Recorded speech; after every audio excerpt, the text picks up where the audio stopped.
గంగా, అమ్మా గంగా, నాన్న ఏంటమ్మా ఆలోచిస్తున్నావు? ఏం లేదు నాన్న. నాన్న దగ్గర నువ్వేం దాచో కదమ్మా. ఏం జరిగిందమ్మా చెప్పమ్మా.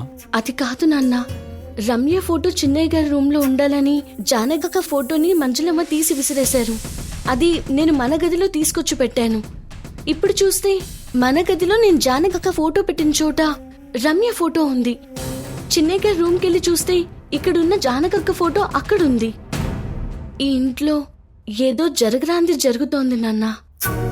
రమ్య కనిపించకుండా పోవడానికి ఈ విషయమే కారణమై ఉంటుందేమో అనిపిస్తుంది. ఇదిగో చూడమ్మా, ఈ ఇంట్లో నిన్న మొన్నటి నుంచి కాదు, నువ్వు పుట్టినప్పటి నుంచి ఉంటున్నావు.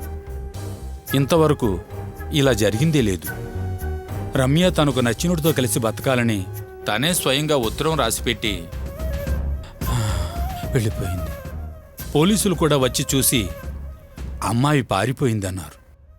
అది అందరూ నమ్మేశారు.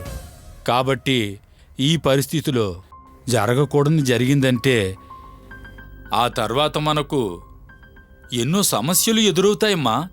అమ్మా, అయ్యగారితో ఎంతో నమ్మకంగా ఉండాలి తప్ప సమస్యలను తీసుకురాకూడదమ్మా. ఏదేమైనా నువ్వు నమ్ముకుంటున్న నాగమ్మ చూసుకుంటుంది.